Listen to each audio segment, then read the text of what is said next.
Imagine waking up tomorrow morning feeling truly rested. Imagine opening your eyes and realizing you slept through the entire night without needing to get up, without that urgent feeling, and without the struggle to fall back asleep. Imagine having enough energy to play with your grandkids, to work in your garden, or simply to enjoy your coffee with a smile on your face. It sounds like a dream, doesn't it?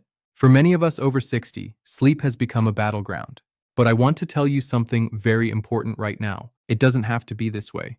Your body is capable of amazing things, no matter your age. Today, I'm going to share with you a very specific, gentle routine. It is not just about moving your body. It is about signaling to your nervous system that it is safe to rest. We are going to go through 5 simple movements that you can do right on your bed or a sturdy chair. But that is not all. Stay with me until the very end of this video, because after our exercises, I am going to reveal a special bonus protocol. It includes 3 life-changing habits, including the famous 3-21 rule. I will explain exactly why you wake up at night and how a simple change in your evening routine can stop those nightly bathroom trips for good. There is a secret connection between your legs and your bladder that almost no one talks about, and today we are going to fix it together. So, find a comfortable spot, take a deep breath, and let's reclaim your sleep. Exercise number 5, the ankle pump. Let's begin gently. We are starting with exercise number 5. I call this the circulation booster. You see, throughout the day, gravity pulls fluids down into our legs. If you have ever noticed your ankles looking a bit swollen in the evening, that is exactly what I am talking about. This fluid sits there, and when you lie down to sleep, it travels back to your kidneys, which then turns it into urine. This is one of the main reasons you wake up needing the bathroom. We need to help move that fluid before you go to sleep. Sit comfortably with your legs extended or lie down on your back. We are simply going to point your toes away from you, like you are pressing down on the gas pedal of a car. Press it down. Feel the stretch in the top of your foot. Good.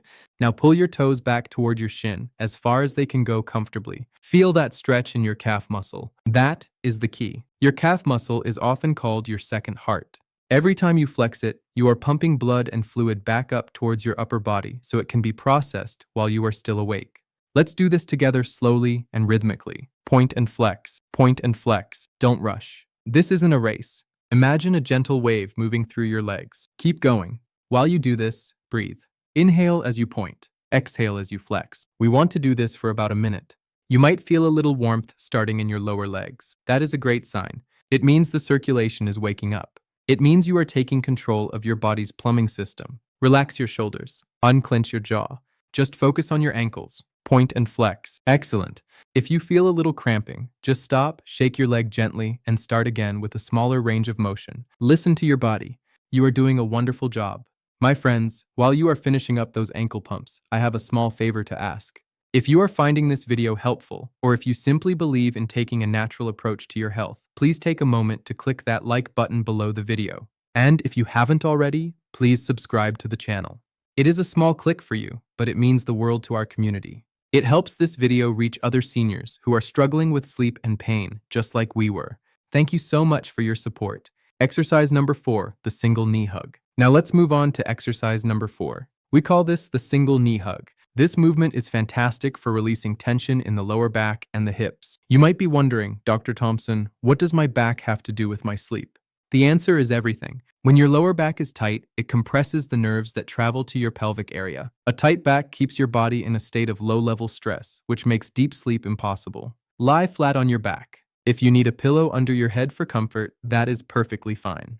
Keep your left leg straight out on the bed. Now, slowly, gently, bring your right knee up towards your chest. Take your hands and interlace your fingers around your shin, just below the knee. If you can't reach your shin, you can hold the back of your thigh. That is safer for your knees anyway. Now, gently pull that knee closer to your chest. Do not force it. You should feel a gentle stretch in your lower back and your right buttock. Hold it there. Breathe into that tightness. Imagine your breath traveling down to your lower back, softening the muscles. Hold for a few seconds and slowly release the leg back down to the bed. Now let's switch sides. Bring your left knee up. Hold the back of the thigh. Pull it gently towards your heart. Close your eyes if you like. Feel the relief in your spine. We are going to alternate sides. Right leg up. Hug and release. Left leg up. Hug and release. Move slowly. Imagine you are moving through water. There is no rush. We are telling your nervous system that the day is over. There is nowhere else you need to be. There is nothing else you need to do right now except care for yourself. If you have had a hip replacement or have hip pain, please be very gentle. Only go as far as feels good. Pain is not the goal, relief is the goal. Exercise number 3, the gentle hamstring glide. Moving right along to exercise number 3. This one is called the gentle hamstring glide. Tight hamstrings, those big muscles in the back of your thighs, are an epidemic among seniors. When we sit a lot, they get short and tight. And when they are tight, they pull on your pelvis, tilting it in a way that can actually put pressure on your bladder. By lengthening these muscles, we create more space in the pelvic area and relax the entire lower body. For this one, you can stay lying down. Keep your left leg bent with your foot flat on the bed to protect your back. Now lift your right leg up towards the ceiling. You do not need to get it perfectly straight. A bend in the knee is absolutely fine. Hold the back of your thigh with your hands. Now simply extend your heel towards the ceiling. Imagine you are trying to push a button on the ceiling with your heel. You will feel a stretch down the back of your leg. Hold it for a moment and then relax the knee. Let's repeat that motion on the same leg. Extend the heel up. Feel the stretch and relax. It's a pulsing motion. We aren't forcing a static stretch. We are gliding the nerve and the muscle. Extend, breathe out, and relax. Let's switch legs. Right foot flat on the bed. Lift the left leg up. Hold the thigh. Extend that left heel towards the ceiling. Oh, that feels good, doesn't it? It might feel tight at first, like a rusty hinge. But with each repetition, imagine you are adding oil to that hinge. It gets smoother. It gets easier. Extend and relax. Extend and relax. Do you feel that vibration or trembling in your leg? That is okay. That is just your muscles working and releasing tension. But if it hurts, lower your leg a bit. We want a sensation of good tension, not sharp pain. Exercise number 2, the reclined butterfly. We are getting closer to the end of our physical routine. Exercise number 2 is one of my personal favorites. It is called the reclined butterfly. This exercise is specifically designed to open up the hips and relax the pelvic floor muscles. Many people don't realize that they hold stress in their pelvic floor. They are constantly clenching those muscles without even knowing it. This tension can mimic the urge to urinate and can wake you up at night. We need to learn how to let that go. Lie on your back. Bend your knees and bring your feet together so the soles of your feet are touching each other. Now, slowly let your knees fall open to the sides like the pages of a book opening up. You can place pillows under your knees for support if this feels too intense. In fact, I recommend using pillows. The goal here is not a deep stretch, but deep relaxation. If you are straining to hold your legs up, you aren't relaxing. So, please put a cushion under each knee so you can completely let go. Place your hands on your belly. Close your eyes. Just lie there. Let gravity do the work. Feel your inner thighs lengthening. Feel your hips opening. As you lie here, I want you to focus on your breathing. Inhale and feel your hands rise on your belly. Exhale and feel them fall. With every exhale, imagine the tension leaving your hips. Imagine it flowing out of your body and dissolving into the mattress. Say to yourself, I am letting go. This position is incredibly powerful for your nervous system. It shifts you from fight or flight mode into rest and digest mode. This is the state where healing happens. This is the state where deep sleep happens. Stay here for a few more breaths. Enjoy the stillness. You deserve this moment of peace. Before we move to our final, most important exercise and the bonus life hacks, I want to hear from you. I know we have a beautiful community here from all over the world. Please pause the video for just a second and write in the comments, where are you watching from?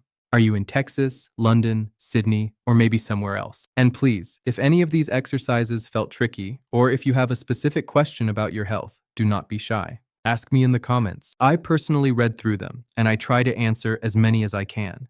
We are in this together, and I want to help you succeed. Exercise number 1, diaphragmatic breathing with leg elevation. And now we have arrived at exercise number 1. This is the final step in our physical routine, and it perfectly sets the stage for the life hacks we are about to discuss. This exercise is called diaphragmatic breathing with leg elevation. Remember we talked about fluid in the legs? This is the ultimate way to drain that fluid. You have a few options here. You can simply stack 2 or 3 pillows at the end of the bed and rest your calves on top of them. Or if you are able, you can scoot close to a wall and rest your legs up against the wall. The goal is to have your feet higher than your heart. Once your legs are elevated, gravity immediately starts working for you. It pulls that lymph and blood out of your feet and ankles, sending it back to the core of your body to be processed. But we are going to add a secret ingredient, breathing. Place one hand on your chest and one hand on your stomach. I want you to breathe in slowly through your nose for a count of 4. 1, 2, 3, 4. Feel your stomach rise, pushing your hand up. Your chest should stay relatively still. Now hold that breath for a count of 2 and exhale slowly through your mouth like you are blowing through a straw for a count of 6. 1, 2, 3, 4, 5, 6. Feel your stomach fall. Let's do it again. Inhale deep into the belly. Fill up the balloon in your stomach. Hold and exhale slowly, pushing all the air out. This type of breathing stimulates the vagus nerve. This is the master switch for relaxation. Combined with the leg elevation, it is a powerful signal to your body that it is time to shut down. Do this for 2 or 3 minutes every night. It helps flush the fluid, it calms the mind, and it prepares the bladder for one last empty before bed. Congratulations on finishing the exercises. You have done a great job preparing your body physically. But, as I promised, we need to address the hidden factors, the habits that might be sabotaging your sleep without you even knowing it. Here are the 3 life hacks that will help you fall asleep faster and stay asleep longer. Life hack number 1, the 3-21 rule. This is the golden rule. If you remember only one thing from today, let it be this. It is called the 3-21 rule. It is a simple countdown to better sleep. Number 3, 3 hours before bed, we stop eating. Why? Because digestion requires a huge amount of energy. If you eat a heavy meal or a late snack right before bed, your body is busy working to digest that food instead of resting. It raises your body temperature and keeps your metabolism active when it should be slowing down. I know late night snacking is tempting, but try to close the kitchen 3 hours before you plan to sleep.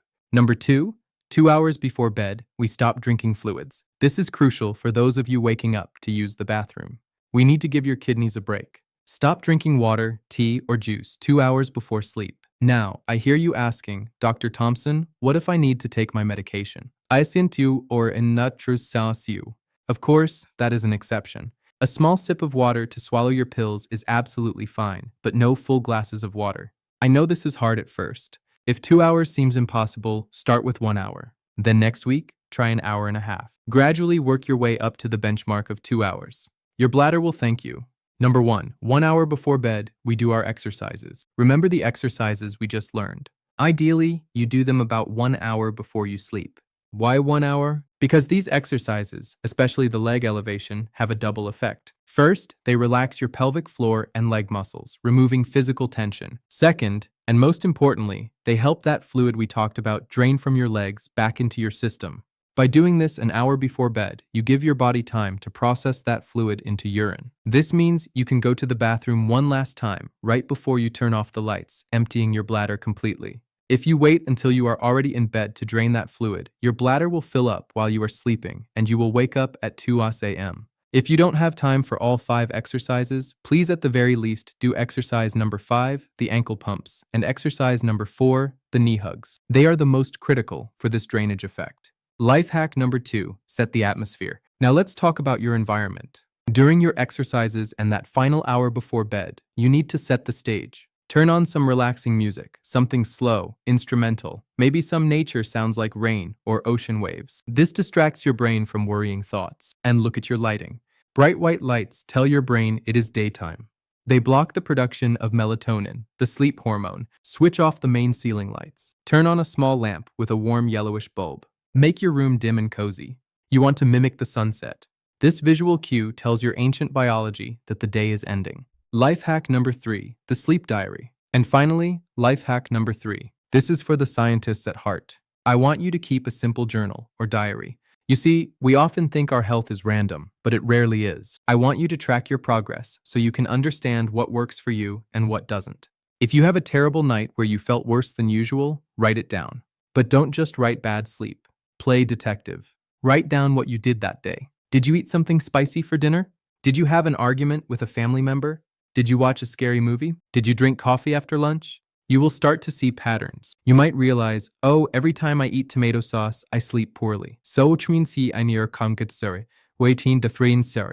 But more importantly, do this for the good days. If you wake up feeling amazing, write it down. Ask yourself, what did I do right? Did I skip my afternoon coffee? Did I go for a walk in the sunshine? Did I do my exercises fully? Did I spend time on a hobby I love that distracted me from stress? When you understand your own triggers, you become the master of your own health. You stop guessing and you start knowing. My friends, we have covered a lot today. We learned how to pump fluid out of the legs, how to release the lower back, and how to structure our evening for success with the 321 rule. I know change can be intimidating. You don't have to do everything perfectly tonight. Just pick one thing. Maybe tonight you just try the ankle pumps. Maybe tomorrow you try stopping fluids a little earlier. That is okay. Small steps lead to big destinations. The fact that you are still here listening to me at the end of this video tells me something very important about you. It tells me that you truly want to improve your health. It tells me you haven't given up, and that means you are already on the right path. You have the power to change how you feel. Trust your body, be patient with yourself, and keep moving forward. Thank you so much for spending this time with me. I wish you a peaceful, unbroken, and restorative sleep.